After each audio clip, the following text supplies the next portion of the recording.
We'll start with the prayers.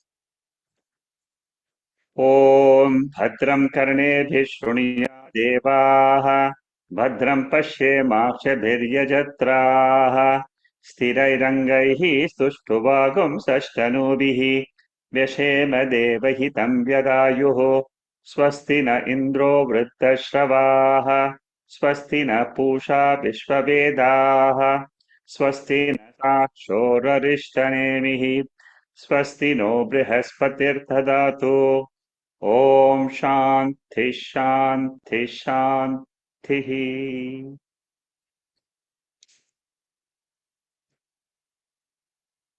We are studying Mandukya Upanishad, Shankara Bhashyam, third chapter, for 37th verse. The third chapter is Advaita Prakaranam. We are trying to understand the nature of Atma or Brahman as Advaita Swarupam. The Mahavakyam reveals to us that my Swarupam is the same as Advaita Swarupam. Now, this is a very, very important nature which is revealed only by Upanishads, and that also by Advaita Vedanta.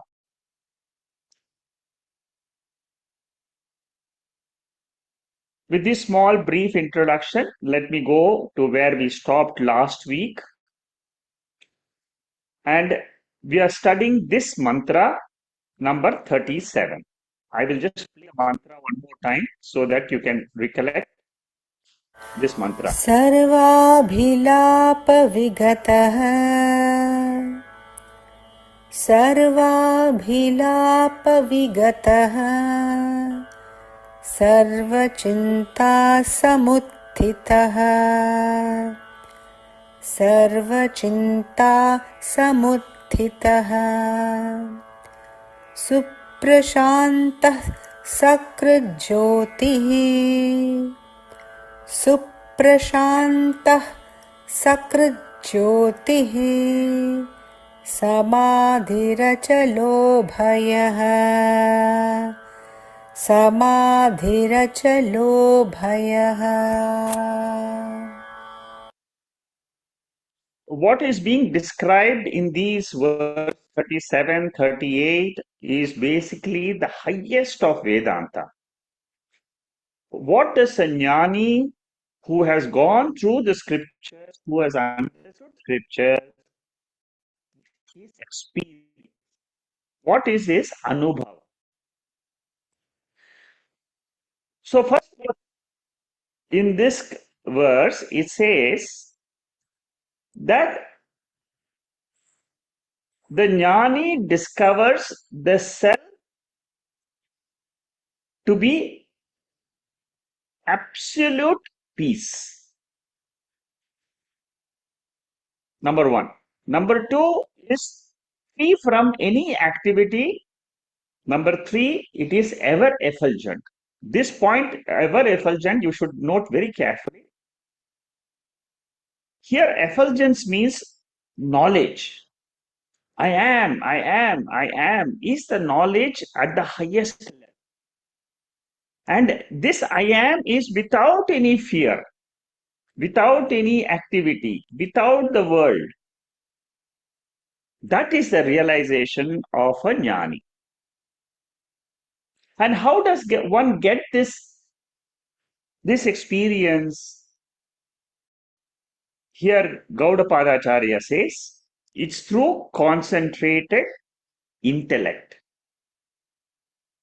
That is why when we do meditation, our mind becomes more and more concentrated. And then it can travel into these paths. At the highest level, the three instruments which make me the pramata. Pramata means knower. I know the world. I am using the knowing instrument. I am called as knower. But what does a jnani do? He drops this knowerhood at the highest level, and that is what is called as samadhi. Dhi means buddhi, means equipoise. So I make my intellect completely without thoughts. And that is what is called as pravilapanam. Pravilapanam means you have resolved the full world into this Atma. And when the world gets dissolved, then this Turiyam shines. That is what is the gist of this mantra. And then here Shankaracharya uses some grammar for the word abhilapa. Abhilapa means resolution. Abhilapa also means instruments which we use for resolution. Like the organ of speech is an instrument. That is also called as abhilapa. Now, Turiyam state, the fourth state described in the seventh mantra of the Mandukya Upanishad, that Turiyam is free of body, mind. That we have studied before. Ashariram, amanaha. And it exists.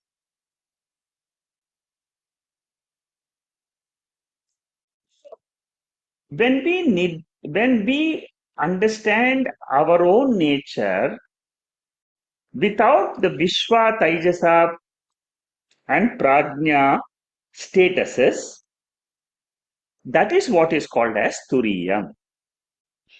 It is the intellect, the buddhi, which drops the waker, dreamer, sleeper.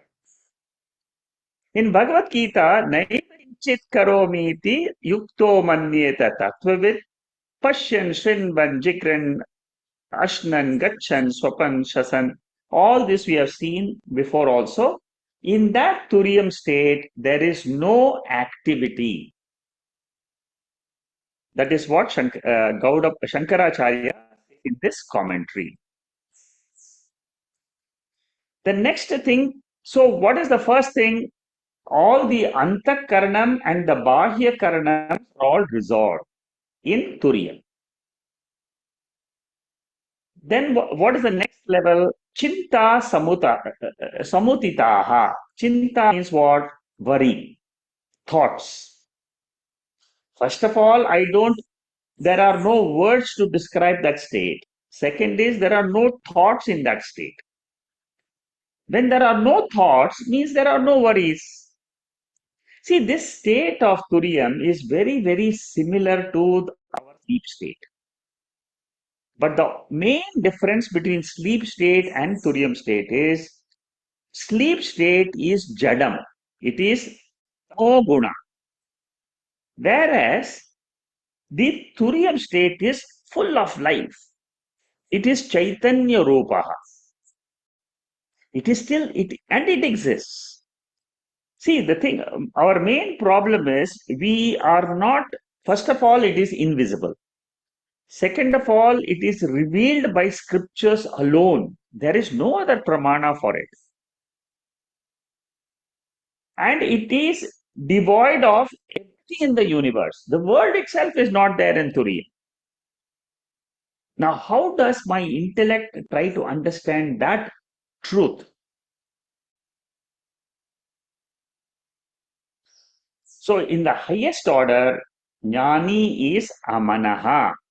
Amanaha means he is without the instrument called as the mind. He is without the organ of speech, he is without the body, he is without the all the functions of the body, without prana, nothing is there in Turiyam. Therefore, it is called as Shubhraha. Shubhraha means Shuddhaha, pure, without ignorance, because it is full of knowledge. You see, Chaitanyam is knowledge oriented. And what is the knowledge? I am, I am, I am. Throughout life, we are experiencing this I am. But here, Gaudapadacharya is trying to help us discover this I am without the body and the mind. Maya world which we see is eternal.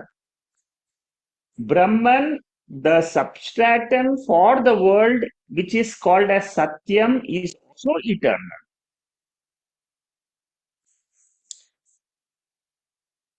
Does it mean there are two eternal things in the world? No. One is Mithya category, another is Satyam category. Exactly like dream and waker. Can we say there are two things in the world, dream world and the waking? No. Dream world has already gone and merged with the waker. So similarly, the waking world merges with Atma or Turiyam. This Maya, which is called as the world, has an end in Jnanam. Not there is no physical end to the world. Intellectually, I have to understand and drop the world as mithya, exactly like the dream world. The waker's world is also mithya, exactly like the dream world. And that is what is called as the end of Maya. Whatever I have understood as real without knowledge of the Veda, which is our waking state, is dropped as mithya when we study Mandukya Upanishad. But can we say Maya is non-existent? No. You see, Maya is an appearance, exactly like the dream. Like the dream ends for us on waking up. On waking up, what do we say? The dream is false. On waking up to Turiyam, Gaudapadacharya says, we will say the waker and the waking world is false. And what is the Satyam? You see, all our study of Bhagavad Gita, Upanishads is to understand the reality as Satyam, which is called as Brahman. It is Narayana.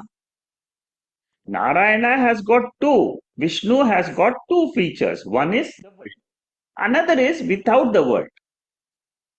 The world aspect we all know. In Bhagavad Gita, we say the 10th and 11th chapter, it is talking about Narayana or Vishnu is as the world. All his vibhutis is nothing, this world is nothing but his vibhuti. Now the next portion is a revision portion. I have done this Yato Vacho Nivartante. This Yato Vacho Nivartante, this sentence, appears two times in Taittiriya Upanishad. One in the 4th section, another in the 9th section. And the same thing is repeated in Karika number 36, which we studied last week. That there is no words which can describe this Turiya Avastha. And this 37th verse is an explanation of why words cannot be used. Because there is nothing else. Or Abhilapa means all the Bahya Karanams are resolved. Bahya Karanams what? Our Jnanendriya and Karmendriya. Then the third organ is what? Antakaranam, our inner organ. The moment you have removed the organ of action, organ of mind, and organ of perception, Gaudapadacharya says What remains is Turiya. Free of the Karanams is Turiya Atma. Very beautiful definition which Gaudapadacharya explains here. In Mundaka Upanishad, the same thing. See, whenever we study Atma being described in Upanishads, we have studied in Kathopanishad. Every Upanishad has got a description of Atma. In Mundaka Upanishad, this is the mantra which I have quoted here. Aprana amanaha, free from sukshma shariram. What is free from sukshma shariram? Atma. That is the nature of Atma. You see, the nature of Atma is it is asangaha.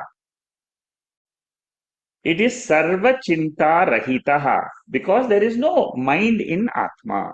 It is aksharam. Aksharam means it is beyond the karana shariram. Karana shariram is punya papa. So there is no stula shariram, there is no sukshma shariram, there is no karana shariram.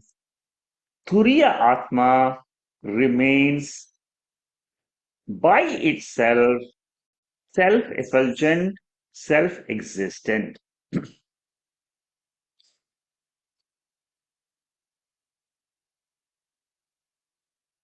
Because we say asangaha is the nature of Turiyam, therefore we say Turiyam is Karya Karana Vilakshana. There is no Karanam in Turiyam. There is no Karyam. Karanam means sleep, the Sushupti Avastha. Karyam is the waking and dream. So, all the worldly objects are not there. Therefore, we say Turiam is free from the world. The world exists in two forms, manifest form, unmanifest form. Unmanifest form is called as the third pada, Shuddhi. Manifest form is the first and second pada. The world keeps on manifesting, unmanifesting, manifesting, unmanifesting. And the substratum for the world is Turiya Atma. Vyakta means manifest. Avyakta means unmanifest.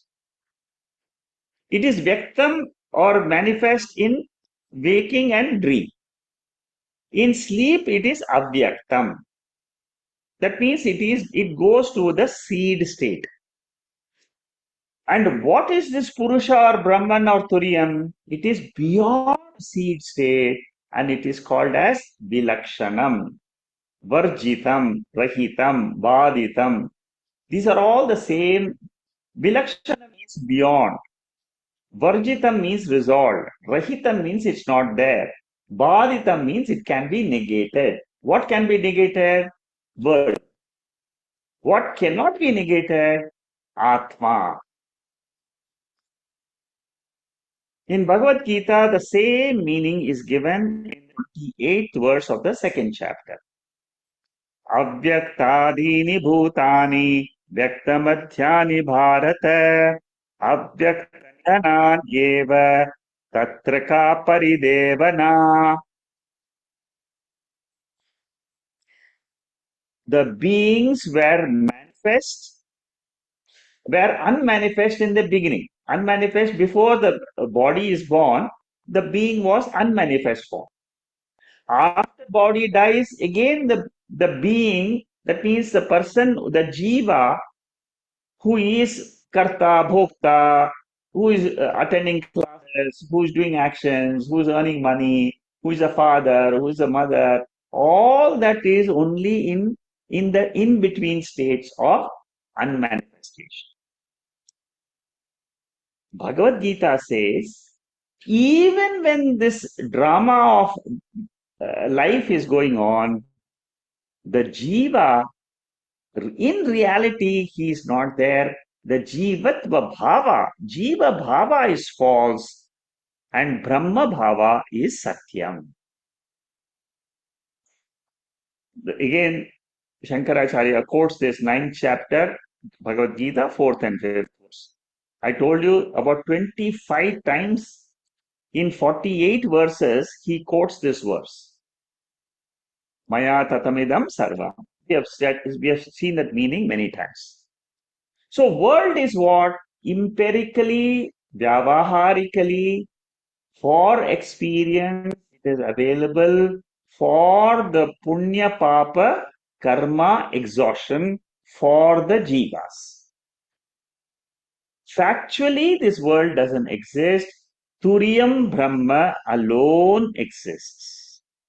That is the central teaching of all the Upanishads.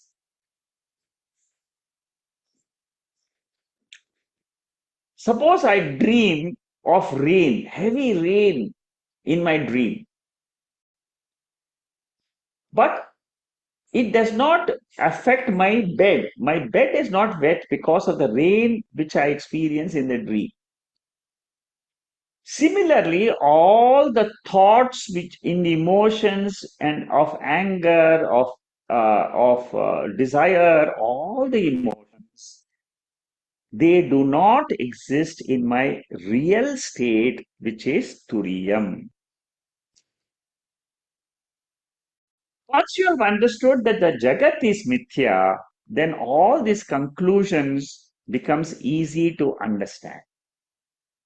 The word Samadhi has got two explanations. One means Chitta Ekagrata. Chitta Ekagrata means what? Mind is not producing thoughts of agitations, producing thoughts of plans, producing thoughts of the future or worry of the past. So that is called as Chitta Ekagrata, one meaning. The second meaning of Samadhi is Jnanam, Atma Jnanam. The self knowledge which is born out of the Samadhanam is also called as Samadhi. In Tattva Bodha, Sadhana Chatushtaya Sampatti is one of the disciplines. It consists of Shama, Dama, Uparama, Titiksha, Shraddha, Samadhanam. And the definition of Samadhanam I have given here. Samadhanam kim? It is single pointedness of the mind. And that is what Shankaracharya quotes here. Turiyam is called Samadhi because through that state of the mind, Atma Jnanam is gained. That's one explanation. The second explanation is what? Turiyam is Sarva Adhishtanam. Sarva Adhishtanam. It is the substratum. That means what? In Turiya Chaitanya Atma, the waking state comes and goes, dream states comes and goes, sleep state comes and goes.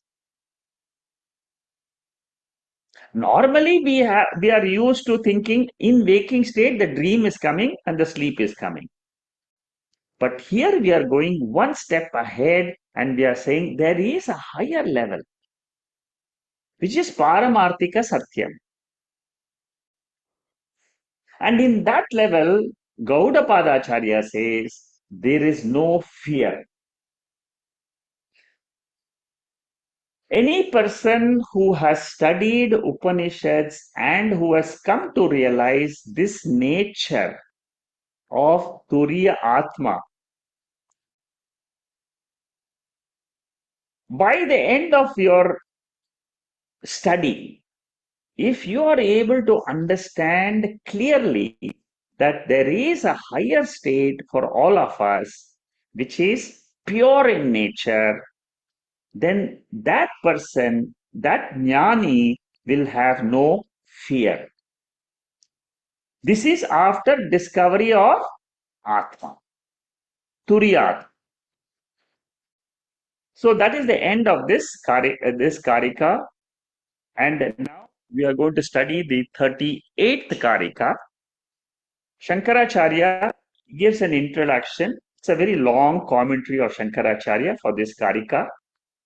And this Karika, in the end of the commentary, Shankaracharya says, the third chapter teaching ends in 38th verse. The teaching of Advaita Atma. After that, he will talk about some other disciplines from 39 to 48. About 10 verses are there. So in this 38th verse, again he talks about because it is the Adhishtanam, this Turyam is the Adhishtanam for all the three states, and it is changeless, it is fearless. Therefore, Turyam is a state where we get complete fulfillment in life. That is what is revealed in the 38th verse. See, generally in our life, we get small joys whenever I complete a task. Suppose I finish my graduation, I feel happy. I get small fulfillment.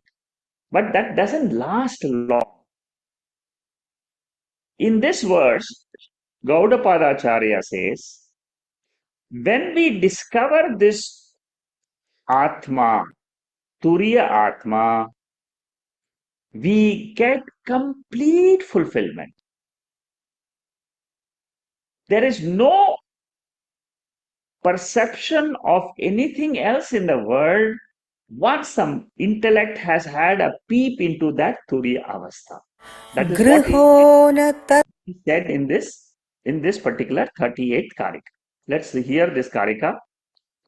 Griho na tatra notsargah Griho na tatra notsargah Chinta yatra na vidyate Chinta yatra na vidyate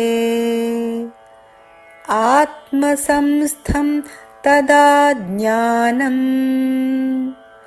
Atmasamstham tada jnanam Ajati samatam gatam Ajati samatam gatam.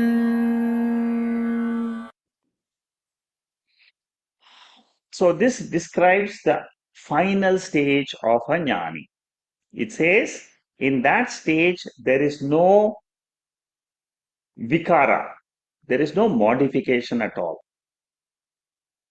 The buddhi, after it gets a glimpse of this stage, it will never forget this stage. Go through the explanation, then you will understand better. So in the finals, in the 37th mantra, what did we study? Abhilapaha means resolution of external organs. Chinta means resolution of the antakaran. So we said 5 jnanendriyas, 5 karmendriyas, and antakaranam, 4 antakaranam. That means there is no sukshma sharira. And when there is no sukshma shariram, there cannot be any vyavaharyam. There cannot be any transactions. In the 7th mantra, there is a word called avyavaharyam. How does that word come into place in the 7th mantra? Is because Gaudapadacharya says, in that state, none of our organs will work. That is the nature. See, consciousness does not allow any of the sense organs to enter itself. In Sushupti also we get the same experience, that there is no experience of the mind or the Jnana Indriyas or Karma Indriyas. But what is the difference between sleep state and Turiyam state? Sleep state is a temporary freedom from transaction. That is the third pada. What is the fourth pada? The fourth pada is a unique state. where transactions are also not there. But the main difference is I claim that state as my ultimate state. Why do we say that is ultimate state for me? First of all, it is revealed in the Upanishads. Second is, Upanishad says in that state that there is no waking, dream, sleep. There is no gross world, subtle world, and causal world. Therefore, from that state, Bhagavad Gita says, Naiva Kichit Karomiti Yukto Manvyeta Tattvavit. From that state, there is no seeing, hearing, smelling, touching, and breathing, sleeping, because that state is unique state. It is a permanent state in which transactions are not there. Transactions are generally divided into two categories: Upadanam and Hanam. Upadana means I, I take something from the world, taking emotions of anger, taking emotions of jealousy. These are all I, the Atma, which is the which is the Jiva, will take things from the will take things. That is called as Upadana.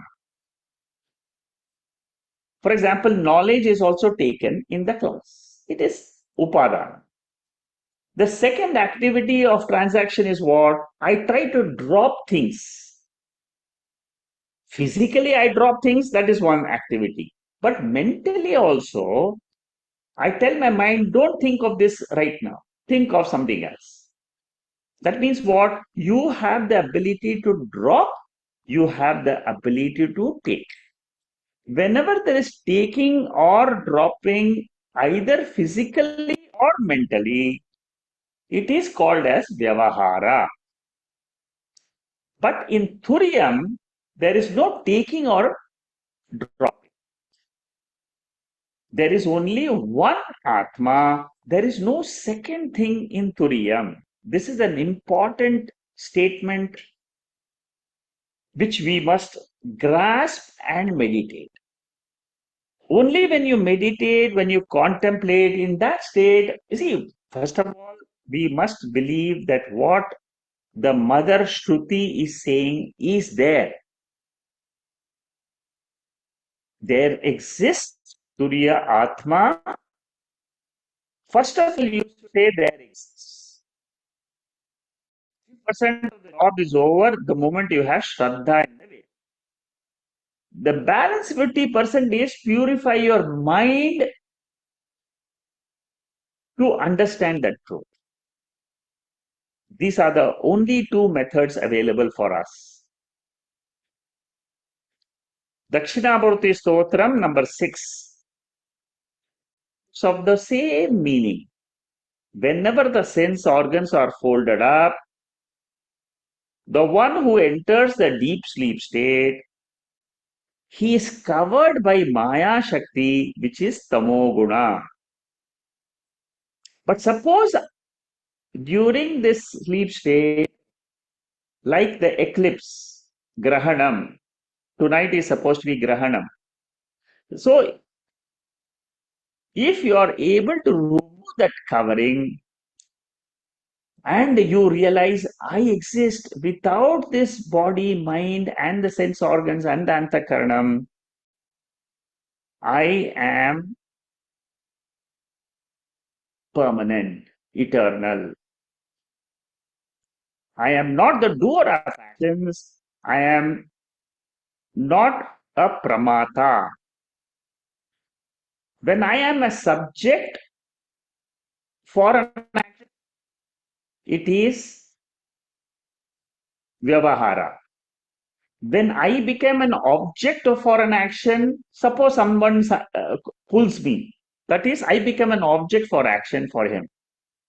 So both are possible only in vyavahara, but in Turiyam, Intellectually, I should understand that there is no vyavahara avyavaharyam. See, this mantra number 38 mainly focuses on the turiya avastha in which there is no activity at all. And another beautiful description of this turiya avastha is given in the Bhagavad Gita 20th verse of chapter 2.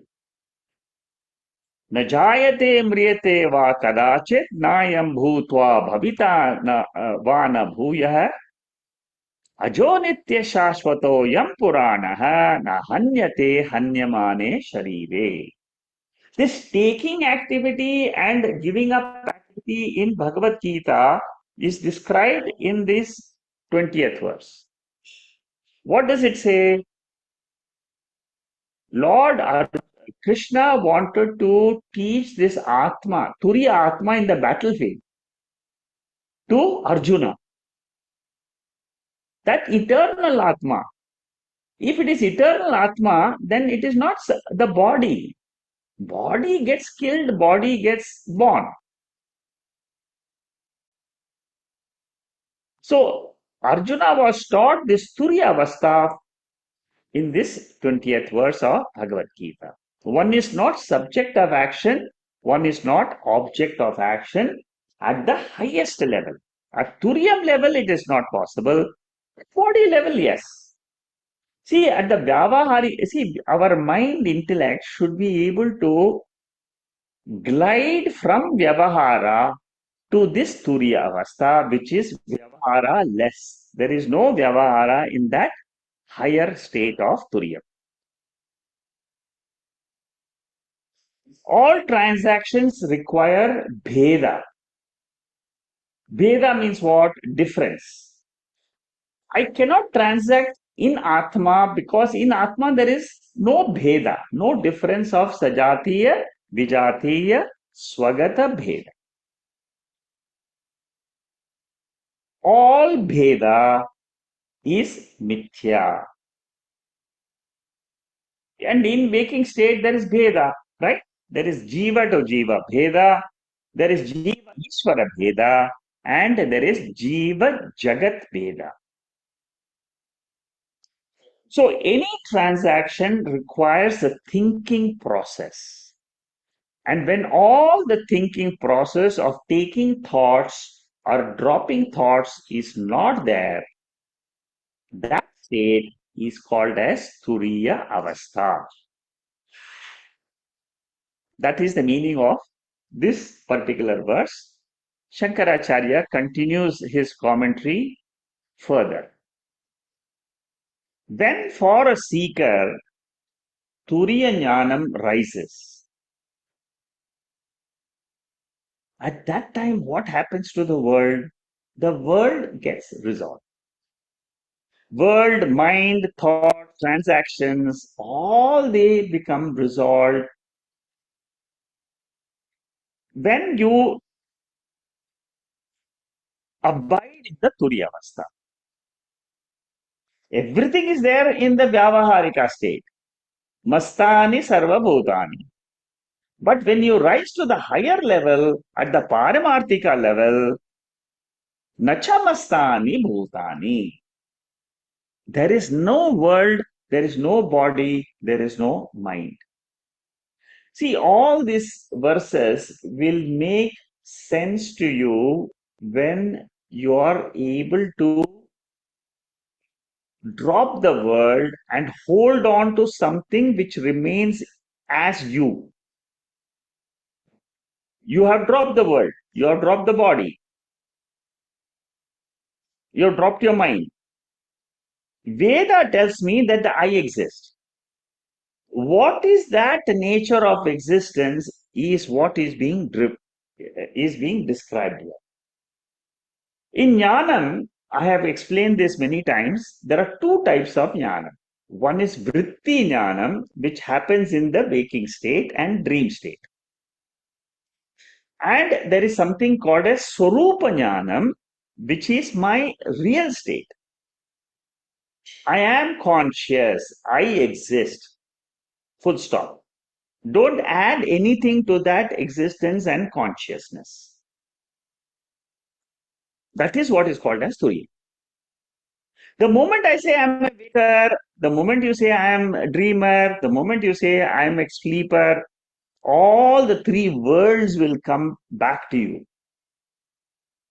Waker, dreamer, sleeper is with vritti jnanam. When the mind itself is falsified as mithya, vritti jnanam is totally absent in satya atma. Before rope knowledge, rope snake was mithya.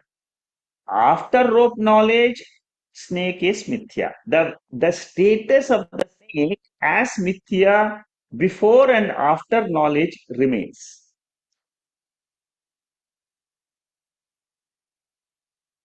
So, vritti jnanam, according to Shankaracharya, is always mithya. Very important statement. Vritti jnanam is mithya. How do you get vritti jnanam? Only when the mind is operating.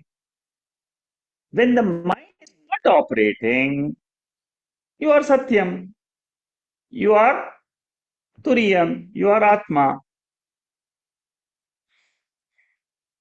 See, the knowledge happens in our intellect the moment it clicks for us.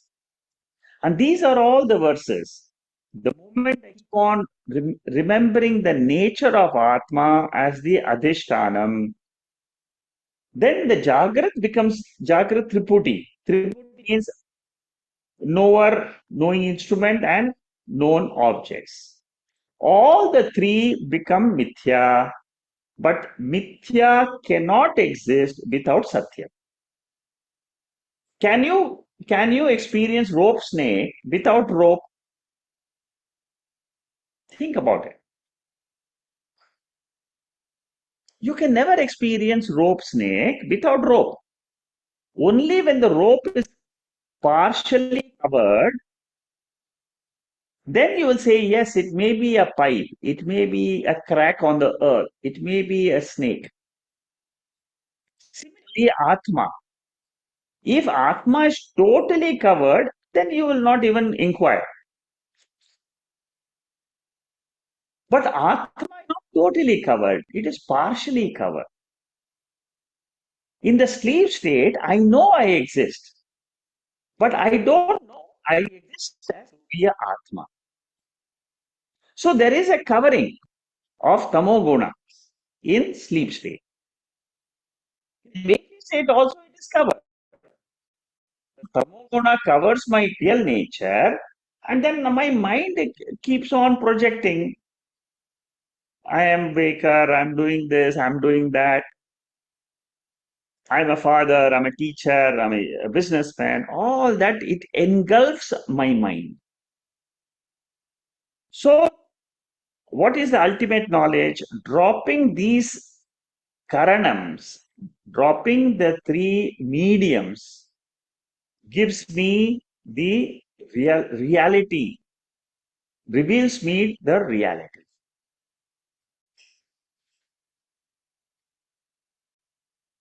Every jnanam has a object. Ghata jnanam, pata jnanam. Ghata jnanam is spot knowledge, has an object.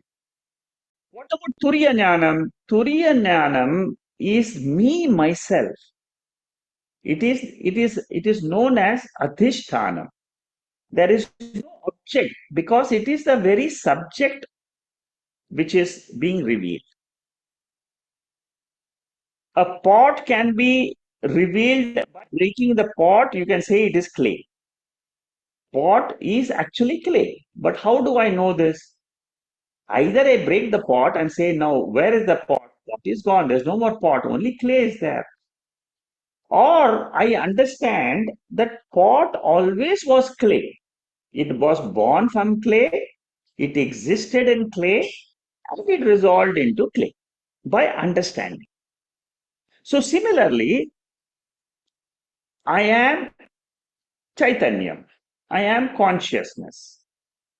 Before the body was born, I was consciousness. After the body dies, I am consciousness. While the body is there, I'm still consciousness, but my attention is diverted to the body and mind. And body and mind see the world. Body mind sees the world is for punya papa karma resolution. That is how I have to understand my real nature. The heat of the fire, where does it go ultimately? It goes back, it resolves into fire only. All the knowledge of the world resolves where? It resolves into Chaitanyam. Shankaracharya explains it by transitive verbs and intransitive verbs. That's grammatically. But Vritti Jnana, what we should understand is it resolves in Swarupa Jnanam. I am father, I am brother, I am sister, I am mother. All this I resolves in Chaitanyam. In Atma Bodha, yesterday we saw that example, light merges with light, water merges with water. Similarly, all the Vritti Jnanams, when they merge with Atma, which is called as Swarupa Jnanam. Our deep sleep state is without objects, but awareness is there. What type of awareness? Awareness without objects.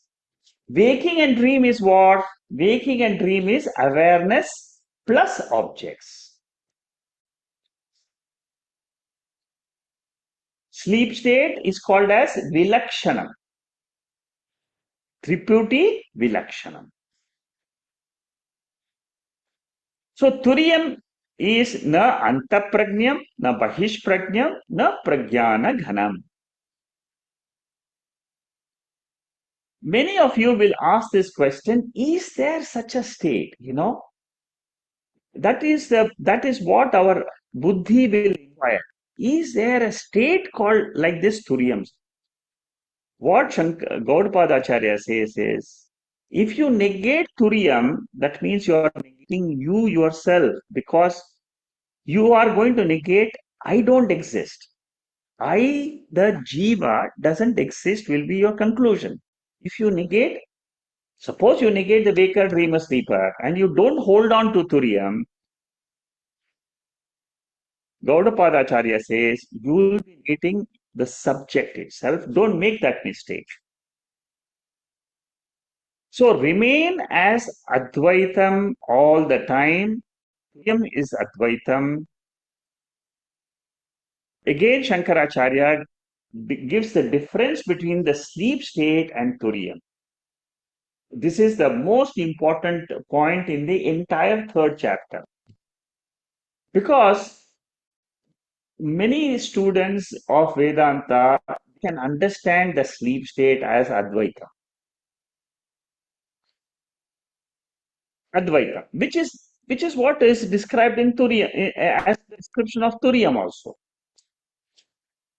Prajna is the sleep state. It is the third avastha. The word avastha you should not forget. Avastha means what? It is a state of mind.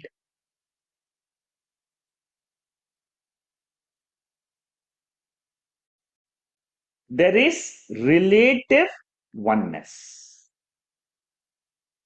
Compared to the waking world, the sleep state is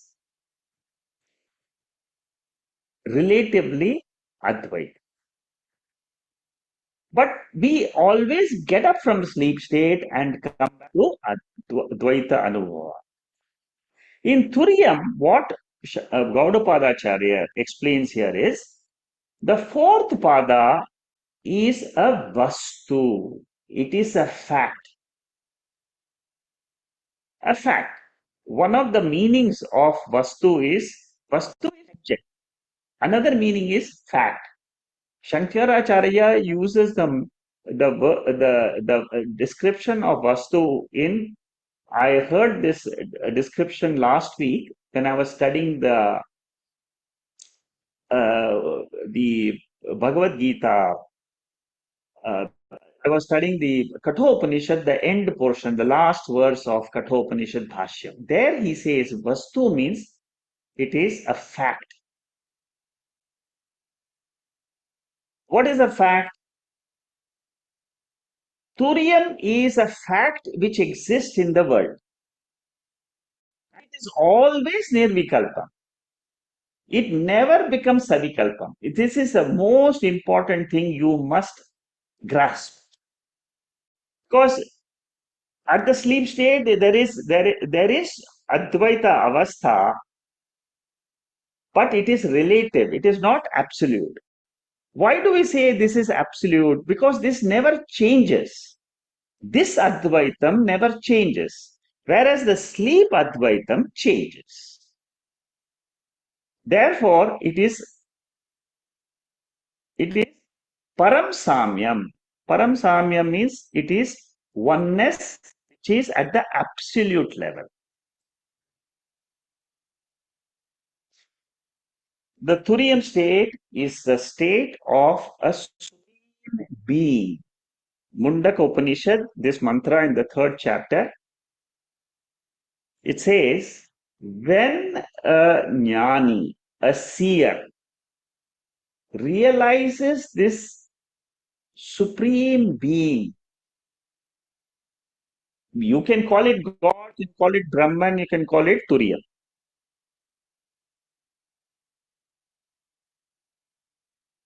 In this knowledge, what happens? All the punyam and papam, they are destroyed. You shake off. Shake off means you go beyond. You go beyond means you falsify all the world of punya papa. And then you abide in that nirvikalpa vastu. You don't abide in nirvikalpa avastha. That is sleep state. That keeps on coming and going. Even in yogic samadhi, it is like a sleep state only. But it has got no spiritual relevance. For example, you go to sleep every day. Does it make you a jnani? No. You become a jnani when you discover that the world is Advaita, is ultimately the world which I experience is Mithya, and there is a Vastu called as Advaitam. That Advaita Vastu we have to understand in the Jagrata Avastha, in the waking state. See this Shankaracharya's meaning for this verse is extremely deep. It Shankaracharya literally wants you to drop the sleep state and ask the question, who am I? And then you will say, all the descriptions of this seventh verse will fit 100%. But then it is a vastu, it is not nothingness. There is something which exists. That is what is called as Chaitanyam. That is called as existence. That is what is called as Turiyam. And that is never born, Ajati. Vedanta reveals Advaita Atma, which is Ajam, which is never born, which never dies. So it is Karma Kanda Vilakshanam, Upasana Kanda Vilakshanam. Vedanta is what? It is beyond the Karma Kanda and Upasana Kanda.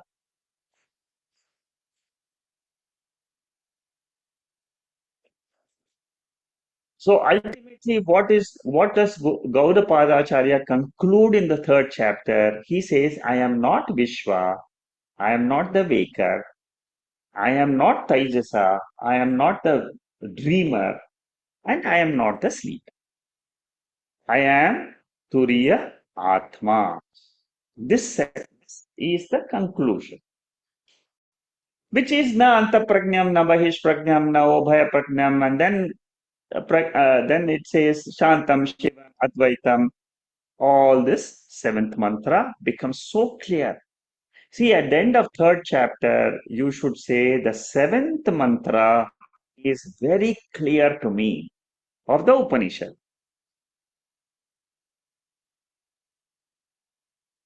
So, what was introduced as Advaitam is logically established in third chapter. Logically. We have seen the logic that unless you have a Satya Vastu, you cannot have a Mithya experience. That is the main logic. And Lord Krishna in the second chapter says, Karpanya dosho pahata swabhava tuchami tvam dharma sammudachetaha. I will teach you the truth of this entire Jagat. Arjuna was deeply immersed in samsara. And what did Lord Krishna teach him? The truth about Turiya Atma. What is the benefit of knowing this Turiya Atma? I get rid of all my sorrow. Turiya Atma is Paravidya. All other worldly knowledge is Aparavidya. Aparavidya always leads to samsara. I want more and more of the world. I don't understand the world. All this is Aparavidya. It's a lower order. Paravidya is asamsari. It is jnana khandam.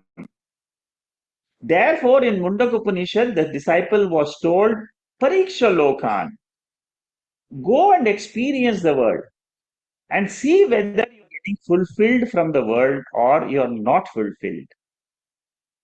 Do hundreds of karmas, all laukika karmas. At the end of the karma, what will you say? Can I do something more? Can I get something more? You are never fulfilled. But when you come to this Atma, Paravidya, which is Turiya Avastha, you have dropped everything and then you're getting into the ultimate knowledge, which is Paravidya Praptihi. And that gives you fulfillment.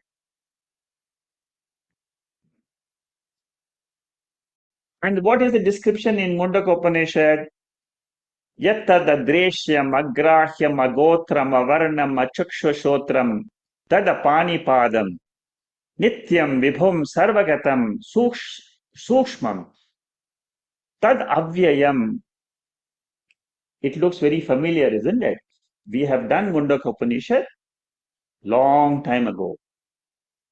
This is the description of Atma in Mundaka Upanishad.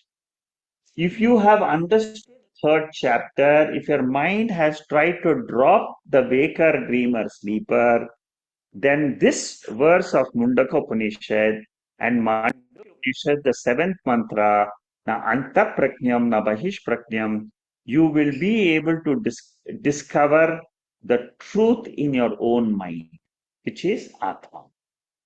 And what is that Atma? It is Karya Karana Vilakshana. Why is it Vilakshana? Because it is not Karana. What is Karanam? Sleep state. Sleep state is what? Ignorance. Ignorance is the cause of waking and dream. Wake and dream is a projection of the ignorance only. What about Atma Jnanam? It is beyond.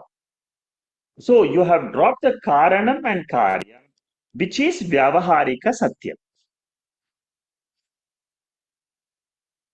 And in Brihadaranyaka Upanishad, it says very clearly, a person who does not have this knowledge before his death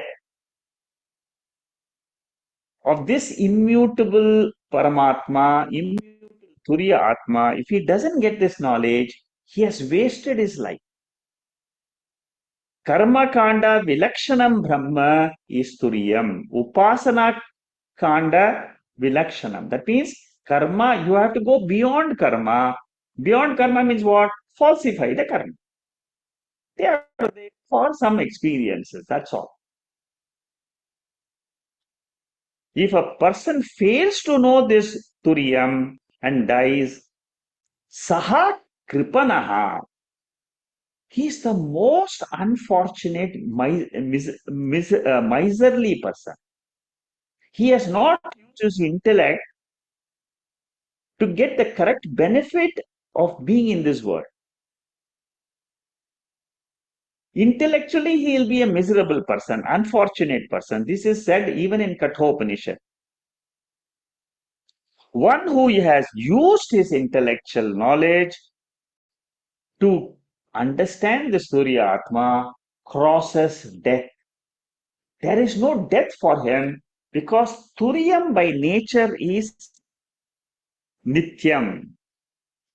And once you understand the Nitya Avastha, then you will also sing the same verse. Najayate Deva Vipaschit. Nayam Kutaschin Babuva Kaschit.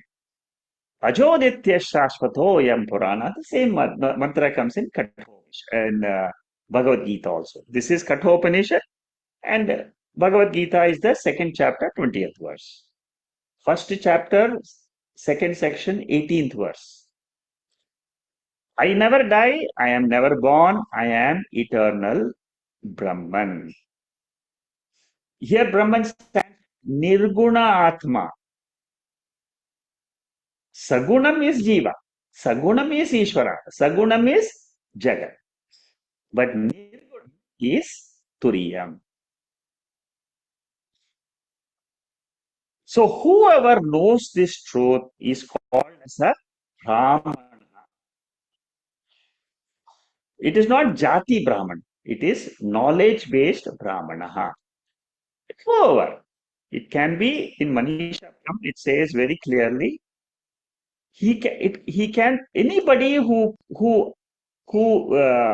crosses this waking dream and deep sleep and says that I am Turiya Atma, he is the most fortunate person. Whether this knowledge comes from a Chandala. Chandala means a very low graded person in the society. But that person has the knowledge. So you die with Purnatvam, you don't miss anything in this life, you don't lack anything in this life, you are fulfilled. And finally, Bhartuhari Vairagya Shatkam. Vairagya Shatkam is a work of Bhartuhari. Very great scholar during Shankaracharya. I think he was probably later. So Bhartruhari in this mantra, I have quoted this mantra, but I didn't tell you what is the source of the mantra. In one of the talks, I had said, what is the best way to do a prayer for the five elements? At that time, I didn't remember that shloka has come from Bhartruhari's Vairagya Shatkam, verse number. Now, this is a very beautiful prayer. What is the prayer he says? Before your body dies, you can do it any day. Then what happens? You have fulfilled your duty. What do you say? Oh, you call the mother earth. You call the fire, which is air. You call the water, which is friend. All these are relatives. Space. All the panchabhutas, you just clasp your hands and give a note of gratitude. You say, you have blessed me with this body. What is this body? It is only panchabhutas. So a jnani addresses the panchabhutas and he says, you have given me this body. For what? For Atma Jnanam. For the knowledge of Atma, which is eternally there. Body is not eternal. Body has been given to me by Ishvara. And then what does the jnani tells the Panchabhutas? He says, I have realized I am the Atma. I have gained victory in life. It's not victory of collecting money or wealth or or houses or relationships and so on. I have I've got complete fulfillment in this Atma Jnana. Once you have given thank you note to this Panchabhutas, you are free. You have come out of this cage of body and you live as Jivan Mukti for the rest of your life. Isn't it? See, this Atma, which was, it is like space. It is everywhere. Atma and Paramatma are one. The moment the Atma realizes I am the same as Paramatma, which is like space, it is merged with Paramatma. Very beautiful prayer, which has been given in this 100th verse. If you get a chance, you can go to that mantra properly and then study that mantra. But it's very simple uh, prayer. Nandu Desai, he had asked for this, asked for this quotation, and um, it was, I didn't remember that time. And it's good that this prayer has come. It was a similar prayer which we discussed in Ishavasya Upanishad also. Shama at that time had asked me, where is this prayer? Where is this prayer? She had asked me, Shama. So this prayer comes in Vairagya Shatka. Okay, so with this we conclude the 16th volume. We have finished 3,200 pages, slides in Mandukya Bashyam. We are going to enter the next volume, which is volume number 17. This is the last volume which comes for the third chapter.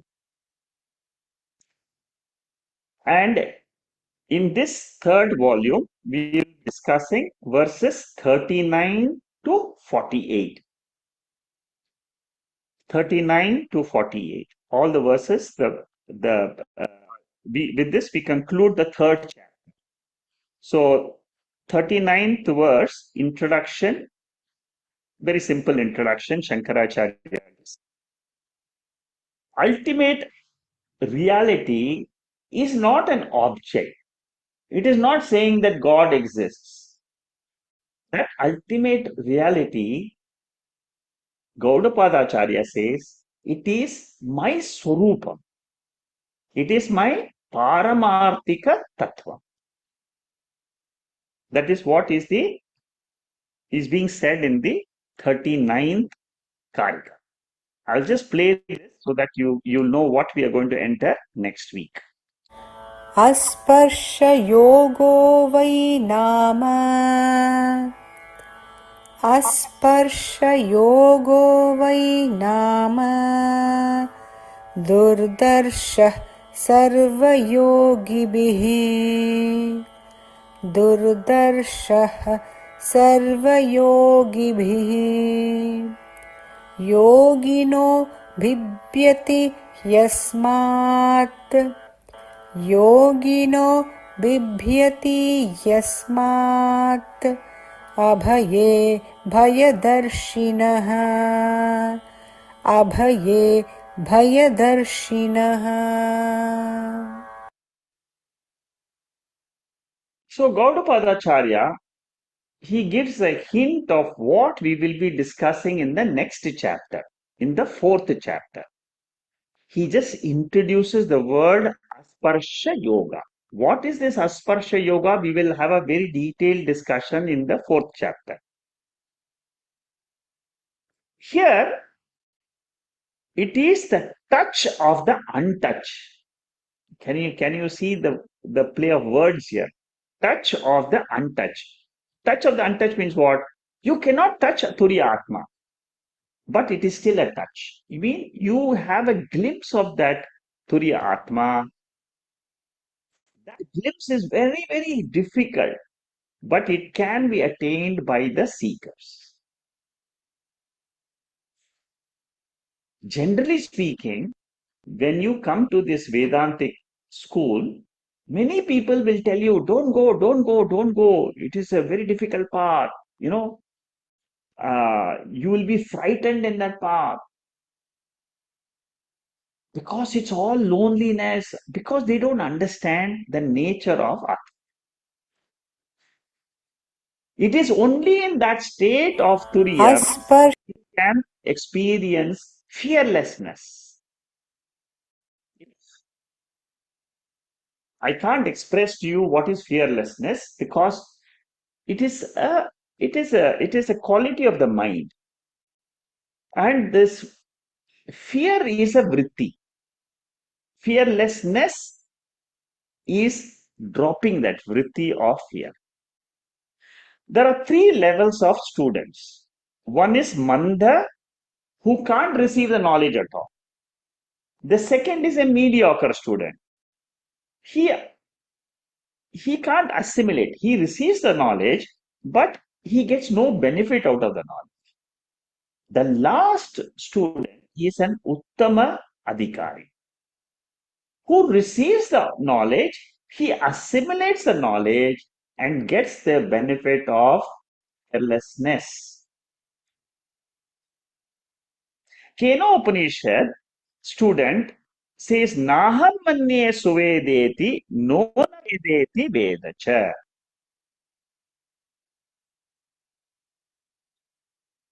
I don't think I know that Turiyam. Then he changes his words. He says, not that I don't know,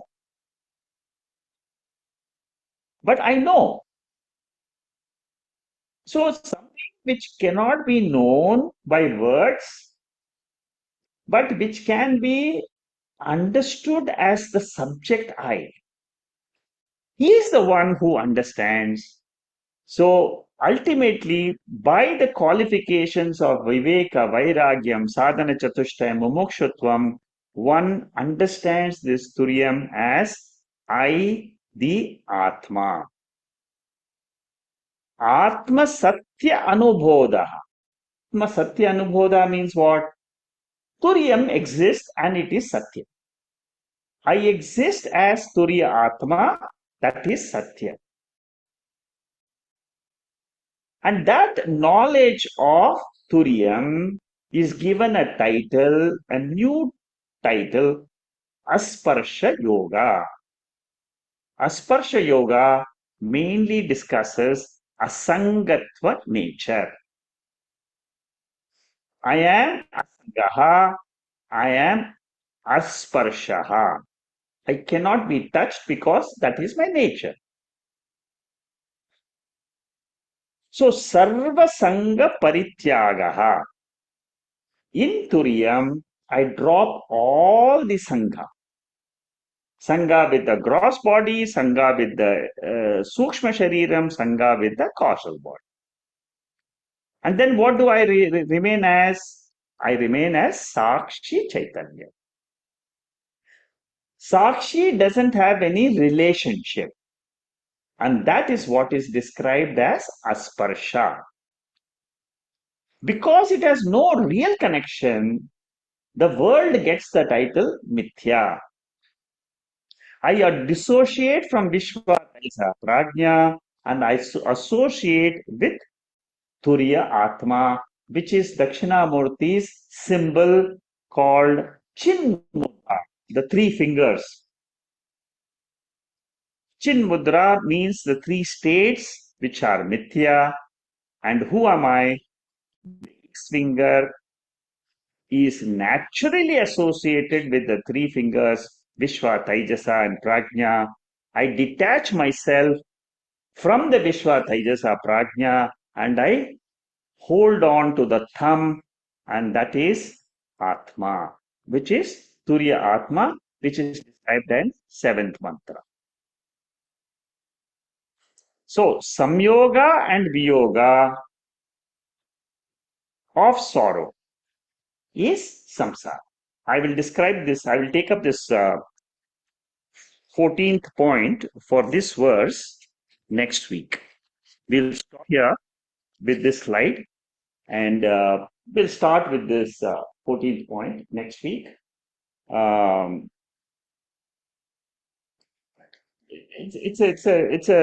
it's a relatively simple from now on till the 30 from now on till the 48 will be simple verses. Just Gaudapadacharya wants to explain to us the nature of this Turiyam again. That's all. Okay. So with this, we'll stop Mandukya Upanishad. We'll continue this verse next week, 38 onwards. Oh,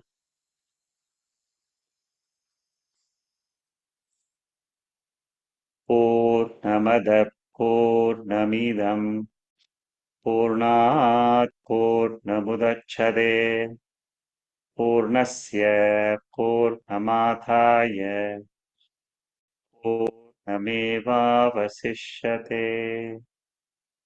Om Shanti Shanti Shanti.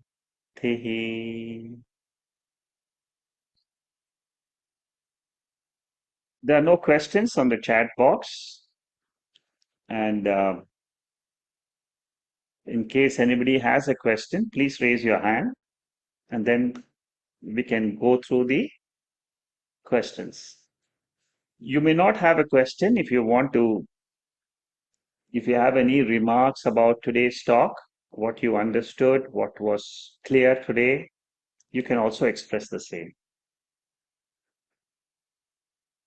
What we are studying are very, very beautiful portions of Mandukya Upanishad, and we have come to the end of the third chapter. Another 10 verses are there, and these are the highest level of knowledge which you can get. Yeah, Shama, can you go ahead? Then I will come to Vijaya. Okay, now I can. I was going to request Vijaya ji to go first. Okay, all right. Thank you. Vijaya, you want to say something? Hari Om Shekharji. Very, very, Yeah, yeah. very, very beautiful session. As you rightly said, there are no questions because you already started with Yato Vacha Nivartante. So there is Yeah, nothing I that's can correct. talk about. But I think how this session is actually very logically, it went into negation of the Trayavasthas, it went into negation of the Panchakoshas, it went into negation of the Karma Kanda and Upasana Kanda. And then it also told that Vahu Paravidya Prapti is Akshara Jnana Prapti, and absolute revelation of the beautiful relation to the Atma Bodha too that we are doing. And also the exact the way it has deciphered and decoded the mystic verse 7 of Mandukya when it said, so today we dealt about what is Adrishyam, we dealt about what is Avyavaharam, we dealt about what is Agrahyam, we dealt about what is Alakshanam, and we dealt about what is Achintyam, Avyavaharam. And then you also talked about the oneness, which is Ekatma Pratyag Yasaram. So this is all the phrases which comes, or the words which comes into this verse 7 of Mandukya. I think how beautifully, I mean, I think the way he it's like it's like an executive summary when he's ending up to prove the advayam of this Turiyatma. And then I loved I had this question too as to why is he using the Turiyam as a Vastu. Now you have realized, and you gave me answer. Basically, the vastu here is which always exists in the world, which is nothing but the satyam. So he Correct. says the It's a only fact. reality of Turiam is Satya. That's it. There Yes. is nothing else other than the Satyam. I think this closely, if we observe today's session, I think it answers many of my questions. It has given an overall grounding of the Mandukyam, especially verse 7. Thankful to you. Thank you very much. Thank you, Vijay. A very good summary. What you have done is, see, this the third chapter is really a brilliant chapter. We have done the first, second, but the third chapter is extremely beautiful. Very. I mean, you are able to understand the seventh mantra more deeper only when you go through this karikas. The beauty of this karika. I mean, Gaudapadacharya, who is a teacher of Shankaracharya's guru. So you can imagine what type of a teacher he would have been. I mean, a person who has grasped the Advaita system uh, in such a depth can only write these karikas like this. No. I mean, again, it's a great gift. And what we are studying is Shankaracharya's commentary on those wonderful verses. There is no work in comparison to this work of Shankaracharya in Mandukya Upanishad. There's nothing, no comparison at all with any of the other Upanishads. And it's a brilliant study. It makes, especially for a seeker. See, a seeker, when it comes to learn, say, starting from Atmavoda, Tattvavoda, and then he does Bhagavad Gita, and then he studies the other Upanishads. He is groping in the dark. You see, many of us will be groping in the dark if we don't come to this study of Mandukya Karikas. And if you come and you are able to benefit out of it, even if you don't get 100% benefit, but if you get 5%, 10%, you would have climbed the ladder in spiritual understanding. Thank you, Vijay. Shama, go ahead. Only one Yeah, striking thought, and which is very revolutionary thought. From the Gaudapadacharya, when compared to Adishankara, still there is a tinge of Dvaitam by he,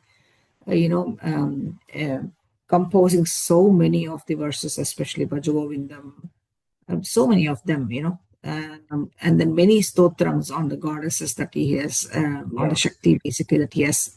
Whereas when it comes to Gaudapadacharya, today he says the ultimate conclusion of Mandukya is not to know the God is, it is to know that you are the Atman, you are the Swarupam. That is extremely, the radical approach of yeah. Gaudapadacharya. It's That is very what, powerful. Yes, very powerful statement he makes, Gaudabacharya. yeah. Very powerful. You see, ultimately, it's a revelation for I, the jiva who is in this body. That's all. And I become free. The moment I understand Turiya Atma, in my own intellect, I can tell myself that I'm fulfilled in life. Because I don't, the moment that intellect loses the grip of the body and it becomes free, it has a different flavor to it. No, it's a different mind altogether. The manaha becomes amanaha.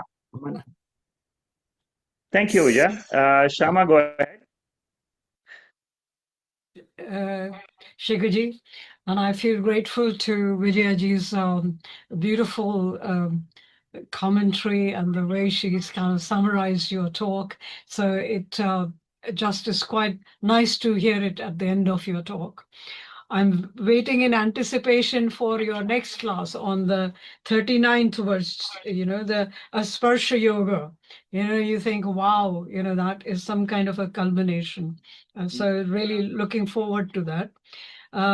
From today, and it just so happens that we were doing in our discussion forum, we were doing the topic of Maya, which seems to be the bugbear of all things, like how do you escape, so we had a nice discussion. So am I right in assuming that when we come to the Turiya state, obviously, is this like end of the Maya, or so that's one question.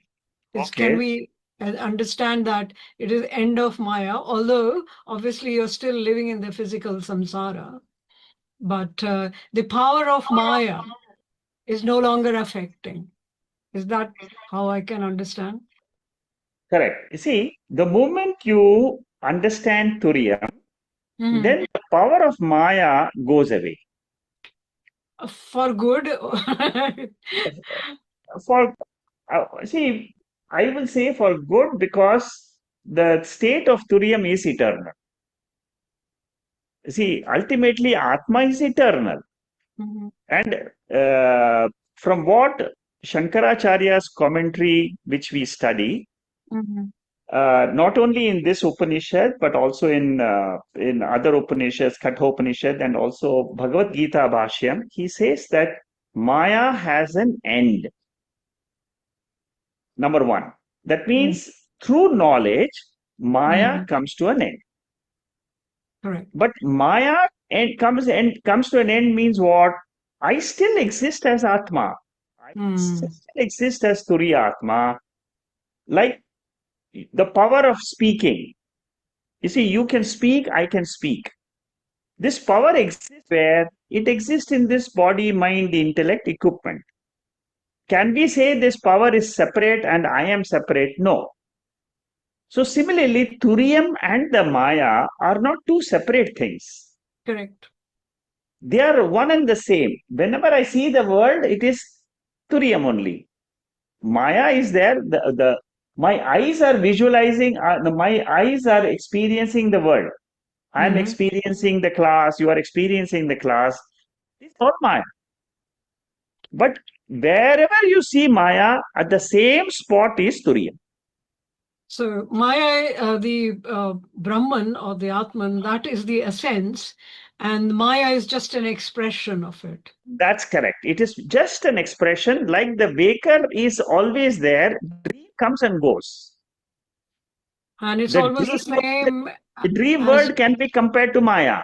The waker is still there. Yesterday the waker was there. Today the waker is there. Tomorrow the waker is there. Similarly, compared to the waking world, Atma is, Turiya Atma is like the waker. It is always there. And in Turiya Atma, there is no body, there is no world, there is no Maya. it's So simply Maya light. exists as long as you are experiencing the world, you will say Maya is there. And so it is to be understood like, you long ago you've described the analogy of the bulb, So it is the light. And the body of the bulb and the tungsten, that's Correct, just really the body and the mind representation. But correct. ultimately, the electricity, the light, unless it flows, the bulb doesn't light. So it's really, therefore, that's really the Atman Brahman. And all the rest of the Maya, which is there, is simply an expression. So just one question. You said, Before you go to that, in yeah, Panchadasi we studied the just, light and the stage and the drama which goes in the stage. Remember in mm, Panchadasi we studied mm, example. mm, The light, the stage light, and the mm. Yeah, and the, yeah, and the drama which goes on the stage. yeah, yeah, Now, yeah, as long as the drama is going on the stage, our focus is on drama, our focus is characters. yeah. But the moment the characters have gone away, that means the moment the waking state and dream state has gone away, Uh-huh. what remains is the light.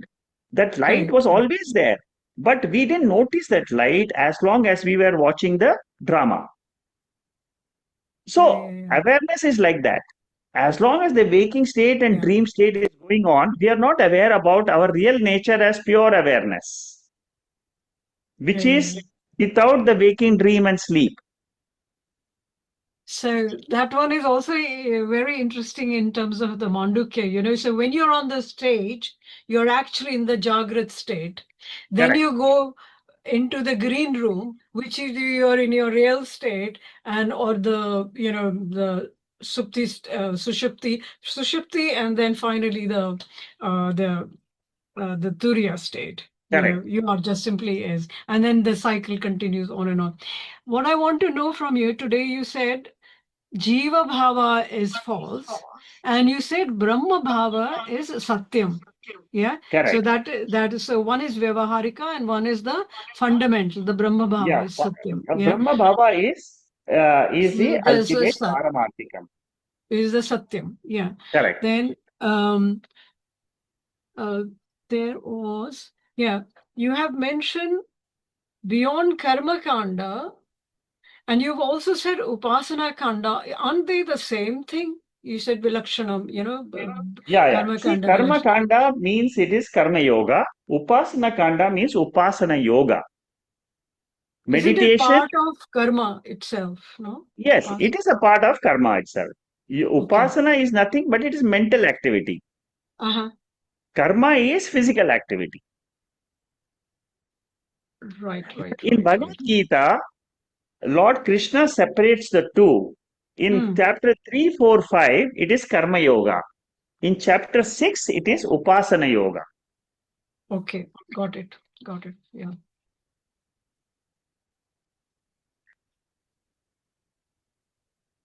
So you got it, And right? what, Yeah. yeah, got it exactly. And just, oh God, it's just amazing actually. As you go along, there are just so many thoughts which are, kind of being sifted through as you speak in your lecture talk. There are many thoughts which come through.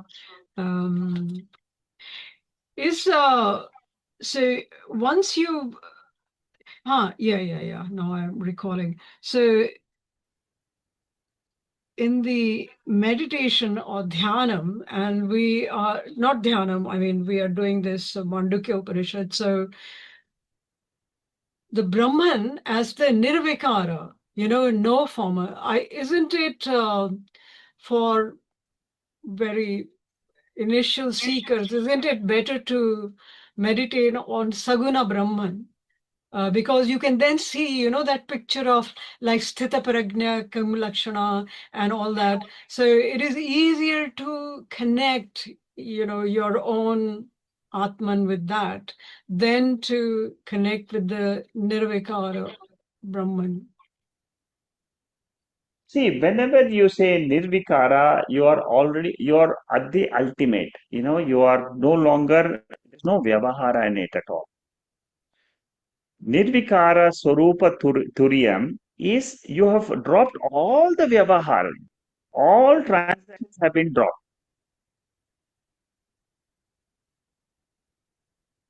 So that stands alone. You see, when you say Nirvikalpa, the Nirvikalpa Avastha is different. Nirvikalpa Vastu is different. Nirvikalpa Avastha is our sleep state. There also we experience what? Advaitam. Okay. Mhm. But what is Upanishad revealing to us? It is not the Avastha. Upanishad says that there is something beyond the sleep state, and that is also Advaitam. Yeah. Sorry, I used the wrong word. What I meant was Saguna Brahman first, and then Nirguna Brahman. Yes, that's Yeah, correct. that's two So, steps, correct. The because first is with Sagunam our Brahman. limit. Huh. The next is Nirgunam Brahman. Is that all right? Because Yeah, it's quite absolutely, yes. Yeah, it's very beautiful to actually sort of have this, and hence all the upasana which we did, Durga and Shakti and all the various which Shankaracharya he himself writes. So that's quite a good aid, isn't it, in our steps? correct. Right. That's Thank you. right. Thank you. I think Vijaya wants to say something about your Maya. Yeah, you got it right. How did you guess it, Shekharji? Because you answered it in today's session. You answered it in today's session when you gave the Anishtana thing about Turiyam. See, Yes, as long as you experience snake, you have not realized Turyam. The moment you realize the rope, the snake's existence vanishes. That's Maya right. becomes mithya the moment you realize the Turyam. So Correct. there cannot be existence of Maya when the realization has happened. When Turyam is there, there is alone Turyam.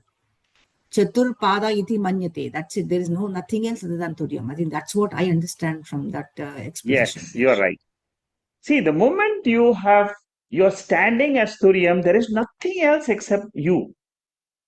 I am that, you see, I am Shama, I am Vijaya, I am Lalita. All these are all names given to the body. But here, what Shankaracharya and Gaudapacharya says is drop your body identification and ask the question, who am I? Because body doesn't last too long. A body is there right now, but how does he explain to us this phenomena? He says you look at your sleep state itself. In sleep state, you are there, but your body is not there. So in that state, who are you identified with? You are identified with a state which is gone into unmanifest condition. The entire waking state has become a seed state for you. And beyond the seed state, there is another state which is called as Turiya. And that Turiyam knows the seed state as well as the manifest state. Mm. Yeah. So there is a consciousness principle, awareness principle, which is aware of the world in manifest form, which is aware of the world in unmanifest form. And sorry, Shikharji, and just really sorry, I'm coming in again. Yeah. In See, when today's, you say sorry, I am Sakshi, suppose you close your eyes and say I am Sakshi. I am a witness. There are two things you are witnessing. You drop your body, okay? No more body consciousness. And what are you conscious? You are only saying, I am awareness. I'm not the body, I'm not the mind. What Mandukya Upanishad, the seventh mantra says is, this awareness is experiencing two states of the mind of a jiva. Mhm. One state is the waking state, where the jiva is experiencing the world, the mind, the sense organs, the Himalayas, the whole world.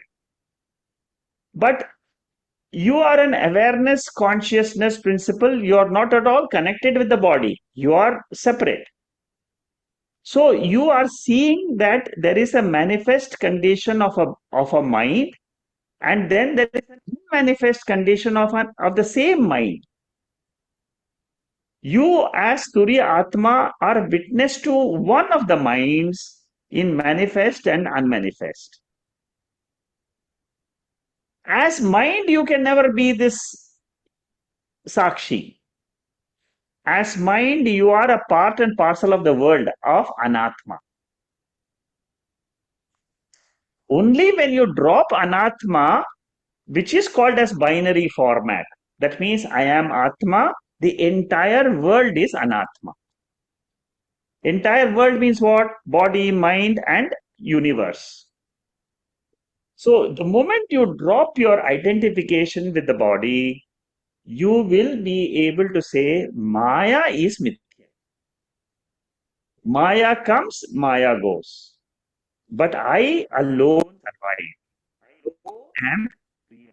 I alone am the reality. Thank you. Thank you, Vijay.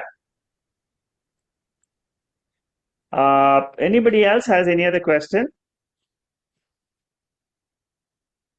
Shikharji, I just wanted to say that, so this verse today, the 37, 38, these are just the two preliminary or kind of penultimate state, before the Asparsha Yoga, which we will learn next week. No, Where Asparsha Yoga is something he's just introducing, but we will be studying the Asparsha Yoga in the fourth chapter, which I is see. 100 verses. Okay. The fourth chapter is Uh, 100 verses, 100 verses. yeah. He's just introducing that topic, like Shankaracharya, he always likes to introduce what he's going to study Yeah. in the future. But anyway, What we will I, study that. what I meant was, even in preparation for the 39th verse, because this is how I Yes, am feeling, yeah, that it looks like that when you have come so close to this Turiya state, there is the idea of, I must take this and I must drop this. correct. That is completely gone, or Yes, will Upadanam please. and Heyam. Yeah. I don't take, I don't drop in because Turiyavastha. because otherwise constantly we are doing this, no? What shall I Correct. do? Shall I do this? Shall I not do this? And that, so Yes, that really is that whole powerful impact of Maya. It actually is ending there at that point. And so then you very nicely, with the complementing the 39th verse, you've actually described Bhartahari's that 100th, yeah. You see, that you had isn't it? asked me last time, where is that prayer? That Yeah, prayer to the Panchabhutas. yeah, It is there in Bhartuhari's work in Vairagya Shatkam. yeah, In Vairagya Shatkam, it's a text by Bhartuhari. In the 100th verse, he says, at any time, you just give a small prayer to the five elements. yeah, You have not seen God, but you have seen the body which is made up of five elements. yeah. There is water in this body, there is space in the body, there is the earth element, all the chemicals in the body are nothing but the earth, water, fire is Agni Tattvam, the digestive fire, space is there. So definitely this Panchabhutas is this body. Mm-hmm. Mm-hmm. You see, the Veda clearly says body is material and Mm-hmm. it is made up of Panchabhutas. So at least God in the form of five elements, you can give a small prayer. Thank you to the five elements. In your own mind, you can thank the five elements which has given you this body. Your mother has given birth to this body, but the body is nothing but the five elements. And in the Vedic period, the Panchabhutas were considered as God.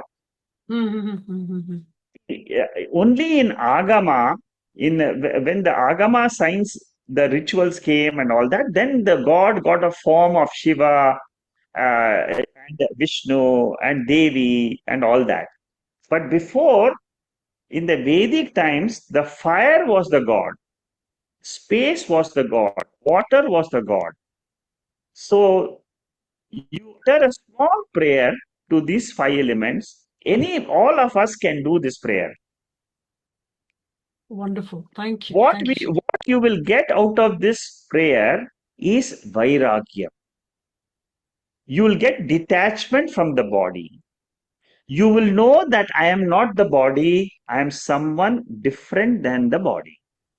True. That is a very big uh, achievement in spiritual study.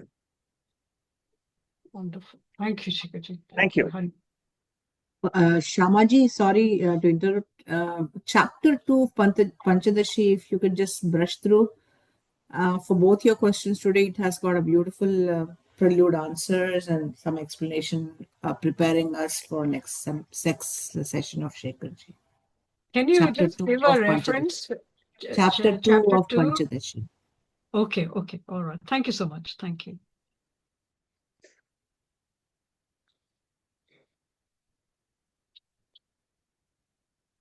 Okay. Anybody else has any remarks on today? What we are discussing is the highest of Vedanta, and again, let's see next week. I mean, the last volume for this chapter I've already showed you. This is the last volume for this third chapter. We'll take maybe another 6 weeks for this volume. Shekhar ji हाँ बोलो. Oh, sir. हमारा एक question है हाँ वो आप last week on Saturday you were discussing on like and dislike. How do you get rid of it? हाँ, what a brilliant question. अरे, लाइक्स एंड डिसलाइक बोलो तो रागा एंड द्वेषा। रागा बोलो तो हमको ये पसंद है और ये नहीं पसंद है। तो how do you get rid of likes and dislikes? You have to realize that this like and dislike ये कहाँ पर है? This is a part of the mind. It is the mind which tells me I like this. It is the mind which tells me I don't like this. So how to get rid of the like and dislike? You have to understand that this like and dislike is a very temporary thing. Today I like a rasgulla. Tomorrow I may not get like a rasgulla because I've got diabetes. So this like and dislike will keep on changing. Whereas, what about I? Do I change or not? I don't change. Mind changes. That is what you should understand. Therefore, like and dislike belongs to the something different than me. I am Atma. I am something different than the mind. The moment you start understanding I am different than the mind, the likes and dislike will drop automatically.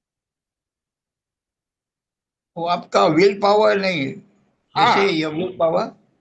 you can use your willpower to drop your likes and dislikes. Your willpower is one of the ways in which you can drop the likes and dislikes. Ultimately, what Lord says is both this like and dislikes are anatma. They are not me. I am someone which is revealing these likes and dislikes in the mind. I am the consciousness. I am the awareness which reveals the likes and dislikes in the mind.